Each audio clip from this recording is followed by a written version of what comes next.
इसके अंदर अपन न्यूमेरिकल हल कर रहे थे। न्यूमेरिकल 9 तक कंप्लीट हो चुके हैं। चैप्टर नंबर 4 की बात चल रही थी। 9 न्यूमेरिकल कंप्लीट हो चुके हैं। आज हम बात करेंगे न्यूमेरिकल नंबर 10। क्या कह रहा है न्यूमेरिकल? एक तो आप जब भी न्यूमेरिकल हल करते हैं तो अपने पास बुक रखेंगे, वहाँ से क्वेश्चन पढ़ेंगे, प्रॉब्लम यहाँ से देखेंगे आप। तो क्वेश्चन नंबर 10 देखेंगे आप, क्या कह रहा है?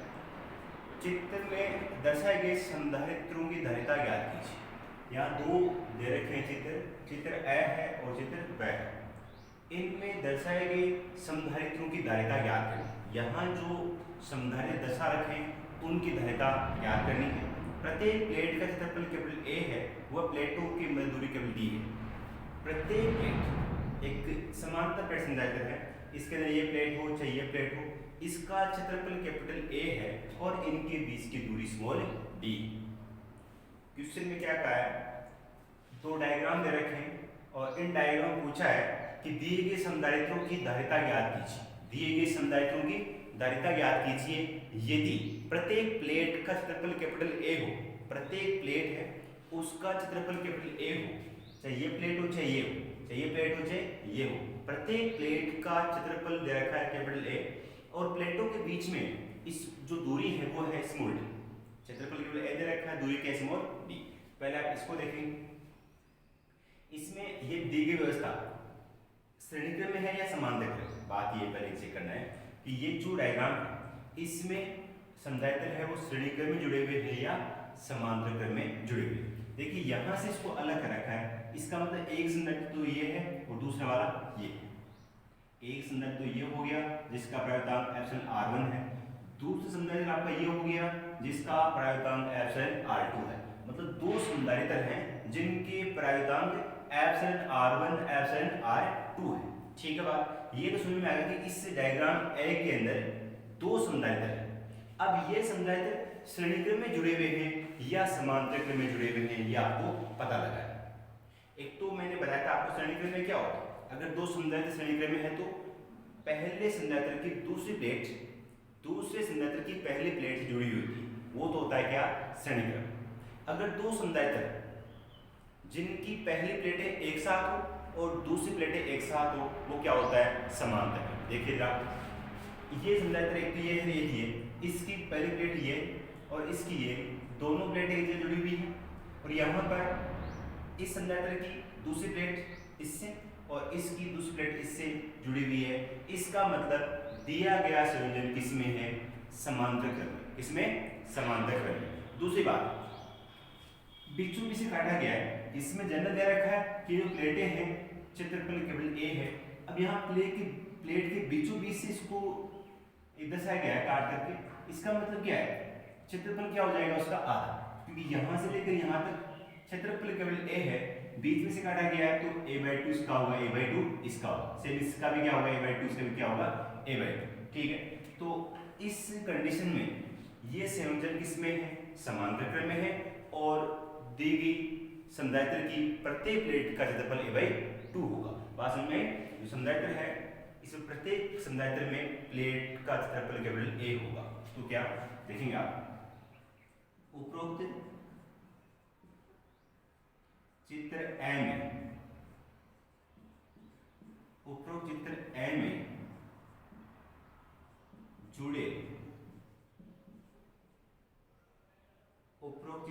में जुड़े दोनों संधारित्र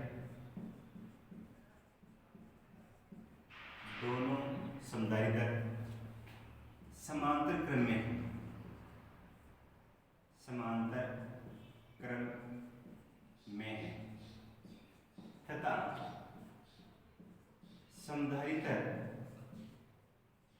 तथा संधारित्र की प्रत्येक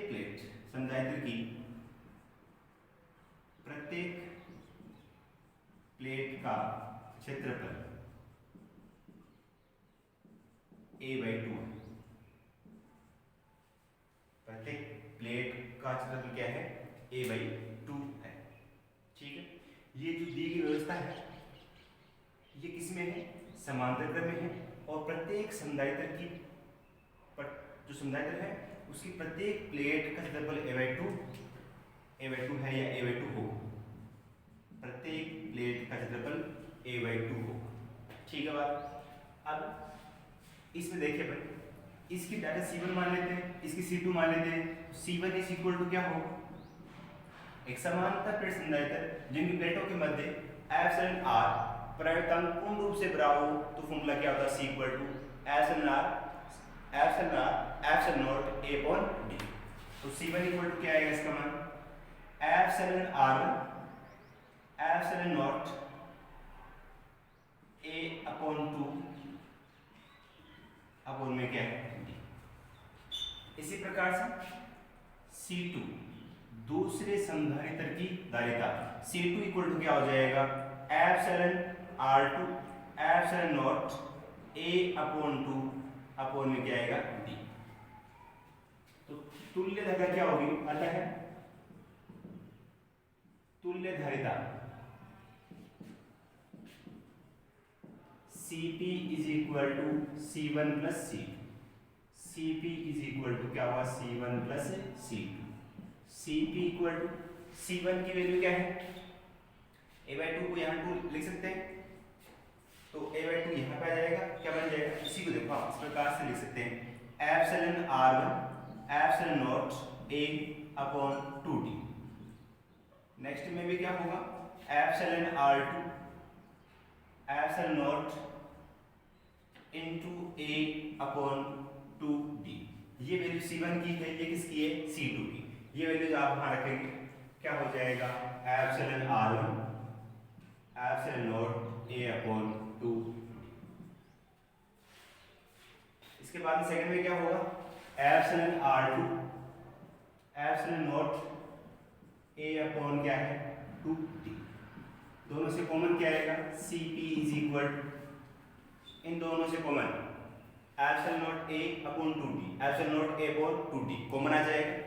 तो epsilon not a upon 2d जब कॉमन आएगा तो यहाँ से क्या बचेगा, एप्सिलॉन R1 प्लस यहाँ से क्या बचेगा, एप्सिलॉन R2।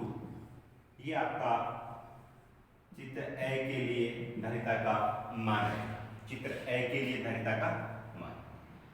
इसके बाद में अपन बात करते हैं चित्र बी की। इसके अंदर देखेंगे आप, मैंने क्या बताया, श्रेणीक्रम समांतर क्रम की बताई परिभाषा, दोबारा सुन लीजिए आप। श्रेणीक्रम में क्या होगा, दो समदायित्र श्रेणीक्रम में कब होंगे, अगर पहले समदायित्र की दूसरी प्लेट दूसरे समदायित्र की पहली प्लेट से जुड़ी हो तो दोनों समदायित्र श्रेणीक्रम में होंगे। इसके अलावा दो समदायित्र समांतर क्रम में कब होंगे, जब दो समदायित्र समांतर क्रम में कब होंगे, जब दोनों समदायित्र की पहली प्लेटें एक साथ जुड़ी हो और दूसरी प्लेटें एक साथ जुड़ी हो, तो दोनों समदायित्र किस में होंगे, समांतर क्रम में जुड़े। ठीक है बात। अब इस चित्र बे में देखेंगे कि ये जो समदायित्र है, ये जो समदायित्र है, ये श्रेणीक्रम में है या समांतर क्रम में। अब देखिए आप यहां से इसको हटा गए, इसका मतलब दो समदायित्र बन रहे हैं, एक तो ये बन रहा है, ये बन रहा है। अब इसकी पहली प्लेट यहां से जुड़ी हुई है और दूसरी प्लेट ये है, तो पहले समदायित्र की दूसरी प्लेट दूसरे के पहले से जुड़ी हुई, दूसरे के पहले से नीचे ये है। इसका मतलब ये संयोजन किस में हो गया, श्रेणीक्रम में हो गया। किस में हो गया, श्रेणीक्रम में। अब क्वेश्चन में दे रखा था इनकी जो प्लेटें थी 20 की दूरी क्या थी, d। अब इसको काट बीच में से इस प्रकार से दो भागों में डिवाइड किया गया है, तो दूरी क्या हो जाएगी, डिवाइड। प्रत्येक समदायित्र की प्लेटों के बीच की दूरी क्या होगी, डिवाइड। तो अब बात करें चित्र बे की। उपरोक्त चित्र बे में ऐसा उसका था, बे की बात करें, उपरोक्त चित्र बे में, उपरोक्त चित्र बे में जुड़े दोनों समदायित्र श्रेणीक्रम में, श्रेणीक्रम में। अतः दोनों समदायित्र किसमें है, श्रेणीक्रम में है, तथा समदायित्र की प्लेटों के बीच, समदायित्र की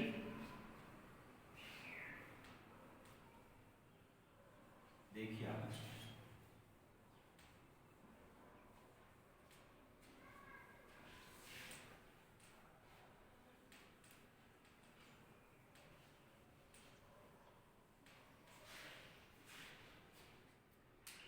ये एक समदायित्र ये हो गया, एक ये हो गया, दोनों किसमें है, श्रेणीक्रम में है, तथा संधारित्र की प्लेटों के बीच दूरी क्या होगी, डिवाइड, तथा संधारित्र की प्लेटों के बीच,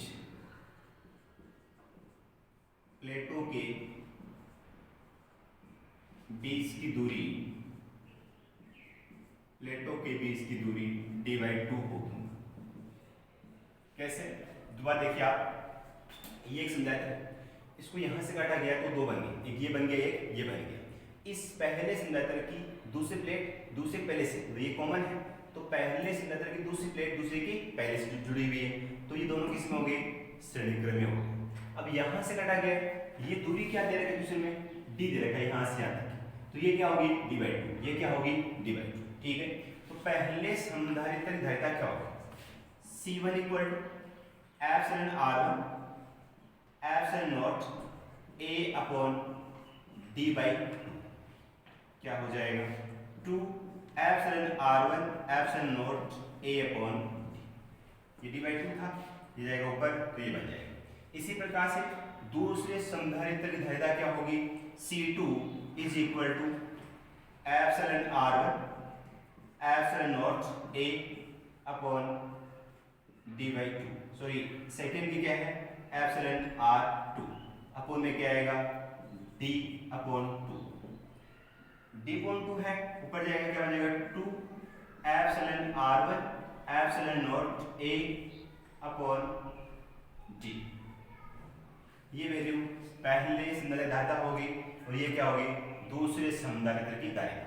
अब ये तुल्य धारिता क्या होगी, श्रेणीक्रम में है, इसमें है श्रेणीक्रम में, और श्रेणीक्रम में तुल्य धारिता क्या होती है, 1 upon CS is equal to 1 upon C1 plus 1 upon C2, 1 upon C1 plus 1 upon C2। इसी को सिंप्लीफाई कर लेते हैं, एलसीएम क्या आएगा इसका, C1 C2, इस C1 C2 को C1 से डिवाइड किया, C2 प्लस C2 से C2 गया C1, 1 अपॉन CS, इसका मतलब CS इक्वल टू क्या आएगा, CS इक्वल टू, इसको उल्टा किया वो उल्टा हो जाएगा, क्या बन जाएगा, C1 C2 upon C1 plus C2, CS is equal to, C1 की वैल्यू क्या है, यहां से 2 epsilon R1 epsilon not A upon D plus into किसकी वैल्यू था, C1 की, C2 के रखेंगे एप्सिलॉन R2, यहाँ पे एप्सिलॉन R2, यहाँ पे एप्सिलॉन R2, तो 2 epsilon R2 epsilon not A upon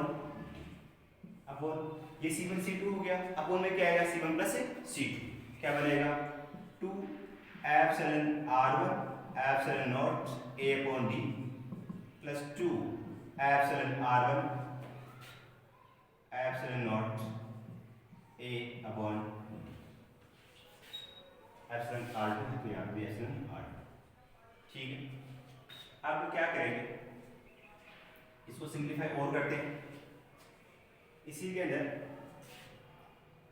इसमें से कॉमन ले लेते हैं, 2 epsilon not A upon D आएगा, और इसको जैसा है वैसा एक बार रखते हैं, क्या 2 epsilon R1 epsilon not A upon D into 2 epsilon R2 epsilon not A upon D, इन दोनों से कॉमन क्या है, 2 epsilon not A upon D common है, 2 epsilon not A upon D common आएगा, तो यहाँ पे क्या बचेगा, epsilon R1 plus 2 epsilon not A upon D common आ गया, क्या बच गया, एप्सिलॉन R2 यहाँ से बच गया। अब 2 से 2 कैंसिल होगा, epsilon not A upon D से कैंसिल हो जाएगा, क्या बचा, CS इज इक्वल टू उधर से 2 epsilon R1 epsilon R2 epsilon not A upon में क्या है, D, अपॉन में क्या है, epsilon R1 epsilon R2 epsilon not A upon D, bracket में क्या आएगा, epsilon R1 plus epsilon R2, ये आपका आंसर। इस बाय पार्ट के लिए ये आपका आंसर होगा। इस प्रकार से आपको इन दोनों पार्ट को हल करना है। Question number 10। Next question number 11 समझ में आ गया, ये आपके बाय पार्ट का होगा। Next question number 11।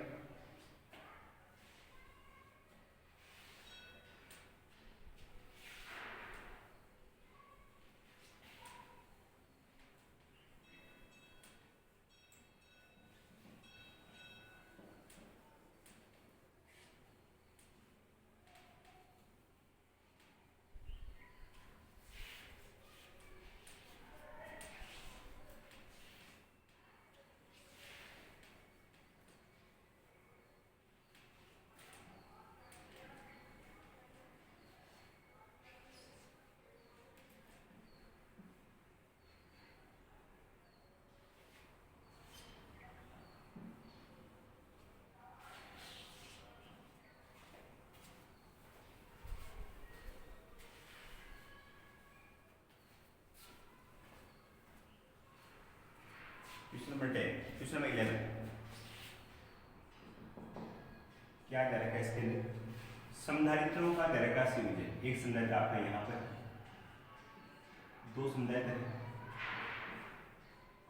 दोनों समांतर क्रम में जुड़े हुए हैं।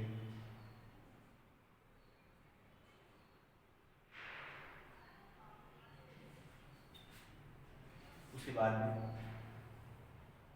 यहाँ पर दो जुड़े हुए हैं, एक तो और है, फिर इनका संबंध कर रखा है, एक संधारित्र आगे और जोड़ रखा है। इस प्रकार से जुड़ा है, एक डायग्राम दे रखा है। ये बिंदु ए है, ये बिंदु बी, ए और बी दो बिंदु दे रखे हैं और इसकी वैल्यू दे रखी है 12 माइक्रोफैरड। नेक्स्ट जो दे रखा है ये है 8 माइक्रोफैरड।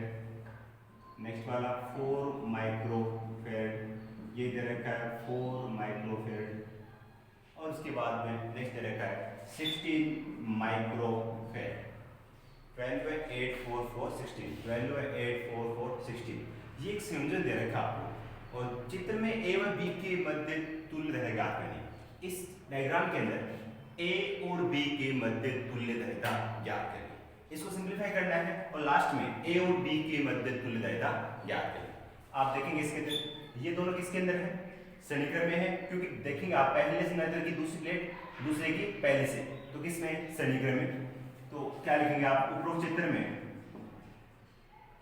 उपरोक्त चित्र में 8 माइक्रोफैरड तथा 4 माइक्रोफैरड सन्निक्रम में है, सन्निक्रम में है। ये दोनों इसमें सन्निक्रम में। अतः तुल्य धारिता क्या होगी इसकी? तुल्य धारिता 1/CS = 1/8 + 1/4। एलसीएम कितना आएगा इसका? 8। 8 से 8 1 टाइम जाएगा, 1 को 1 से मल्टीप्लाई करेंगे 1 आएगा, 2 टाइम जाएगा, 2 को 1 से किया 2 हो जाएगा। तो 1/CS = होगा 3/8। CS = 8/3 microfarad. इसी डायग्राम को दोबारा बनाएंगे, क्या बन जाएगा? इन दोनों को मिला के 1 हो गया, नीचे एक संधारित्र और दे रखा है, आगे एक संधारित्र और है और ये बिंदु B है, ये बिंदु A है। यहाँ पर कितना है? 12 माइक्रोफैरड। इन दोनों का सन्निकरण संयोजन निकाला और ये आया 8/3 माइक्रोफैरड। तो इसकी वैल्यू क्या है? 8/3 माइक्रोफैरड और इसकी वैल्यू क्या है? 4 माइक्रोफैरड। इसकी वैल्यू क्या है? 4 माइक्रोफैरड। नेक्स्ट वाले क्या है? 16 माइक्रोफैरड। ये वैल्यू दे रखी है। 8/3 माइक्रोफैरड और 4 माइक्रोफैरड दोनों किसमें? समांतर क्रम में है, तो इसका भी अपन तुल्य निकालेंगे। 8/3 माइक्रोफैरड तथा 4 माइक्रोफैरड समांतर क्रम में है, समांतर क्रम में। अतः Cp = समांतर क्रम में क्या? तो Cp = C1 + C2। इन दोनों जोड़ेंगे 8/3 + 4, 8/3 + 4 क्या होगा? 3 एलसीएम आएगा, 8 प्लस 1 मानेंगे, 3 टाइम जाएगा, 3 को 4 से मल्टीप्लाई करेंगे तो कितना होगा, 12 होगा, 20/3 माइक्रोफेरेड। इसका मान है इन दोनों का तुल्य धारिता। तो इसी को और लिखने दोबारा से 3 संधारित्र है, एक यहाँ पे आएगा, दूसरा यहाँ पर आएगा और तीसरा यहाँ पर आएगा। ऐसे 3 संधारित्र हो चुके हैं। ये बिंदु A है, ये बिंदु B है और इसके अंदर 12 माइक्रोफेरेड और नेक्स्ट वाला क्या है 20/3 माइक्रोफेरेड, 20/3 माइक्रोफेरेड और लास्ट है आपका 16 माइक्रोफेरेड, 16 माइक्रोफेरेड। अब तीनों संधारित्र किसमें है, श्रेणीक्रम में है। तो तुल्य CAB क्या होगा, 1/C लिखते हैं, तो 1/CAB is equal to 1/C1, 1/C2, 1/C3, 1/CS। श्रेणीक्रम में क्या होता है, 1/CS equal to 1/C1 plus 1/C2 plus 1/C3। ये हो चुका, ये सब मान रखेंगे तो 1/CAB is equal to 1/C1 1/12 और 1/20/3 होगा, 20/3 तो 3 ऊपर जाएगा प्लस 1/C3 1/16। अब क्या करना है, 12 20 और 16 इसका एलसीएम निकालना है और एलसीएम कितना आएगा इसका, 12 20 और 16 इसका एलसीएम 240, इसका एलसीएम कितना आएगा 240। 240 को डिवाइड इससे करें, 20 टाइम्स जाएगा, 20 को 1 से मल्टीप्लाई किया 20 आएगा, ये कितनी बार जाएगा 12 टाइम्स जाएगा और 3 से मल्टीप्लाई किया 36 प्लस 10 टाइम्स मल्टीप्लाई किया तो 1/CAB इक्वल टू ये आ गया और इसको हल करेंगे तो 6 और 5 11 1 3 1 4 5 2 7 अपॉन 240 1/CAB अपन को मान निकालना है किसका, CAB का, कितना होगा 240/71 240/71 माइक्रोफेरेड आपका आंसर होगा, 240/71 माइक्रोफेरेड। बुक में इसका आंसर दे रखा है, आप इसको सही करें। तो ये क्वेश्चन नंबर 11 कंप्लीट हुआ।